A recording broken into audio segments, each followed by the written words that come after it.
9,38,000 টাকার বাজেট দেওয়া হয়েছে। সেই বাজেটের ঘাটতি সম্পর্কে আমাদের পূর্ববর্তী বক্তারা বলেছেন। এই সমস্ত ক্ষেত্রে যে বিরাট বাজেট রাখা হয়েছে, সেই বাজেট থেকে লুটপাট হয়। বাংলাদেশে যে সমস্ত রাস্তাঘাট নির্মাণ হয়, যোগাযোগ অবকাঠামো, উন্নয়ন অবকাঠামো বাংলাদেশের সবচাইতে বিদেশে উন্নত দেশের যে বাজেট বরাদ্দ হয় তার থেকে 3 গুণের বেশি বাজেট দেওয়া হয়। এগুলো দলীয় লুটেরাদের সুবিধা দেওয়ার জন্য এটা করা হয়। এই বাজেট যদি জনবান্ধব হতো তাহলে এই বাজেটের পরিমাণ আরো অনেক কম হতো এবং উন্নয়নের ধারা আরো ব্যাপকভাবে জনবান্ধব কল্যাণকর হওয়ার সুযোগ ছিল।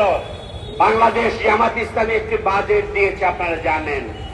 বাংলাদেশ জামাত ইসলামী সরকারে নাই, কিন্তু দেশের জনগণের সামনে জামাত ইসলামী তার চিন্তা পেশ করেছে।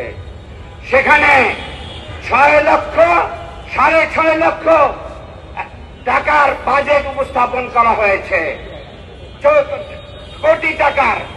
সেই টাকা দিয়ে জামাত ইসলামীর যে প্রস্তাব আনয়ন করা হয়েছে, সেই প্রস্তাবে কোথা থেকে কি উৎস থেকে আয় হবে সেটার প্রস্তাবনা সুস্পষ্টভাবে দেওয়া হয়েছে। আমরা সরকারকে বলতে চাই যে যদি জনবান্ধব চিন্তা করেন তাহলে দেশের জনগণের কথা, জাতীয় সংসদে বিরোধী দলীয় নেতৃবৃন্দের কথা এবং এক্সপার্টদের কথা আপনি কানে নেন। জামাত ইসলামী যে বাজেট দিয়েছে সেটা আমলে নেন এবং লুটপাট যাতে না হয় তার ব্যবস্থা করুন। এবং যে সমস্ত কাজ থেকে অর্থ আসতে পারে ঋণের মাধ্যমে চাঁদাবাজ, সন্ত্রাস, লুটেরার সুবিধা করে দেবেন, সেই বাজেট জনবান্ধব বাজেট হতে পারে না।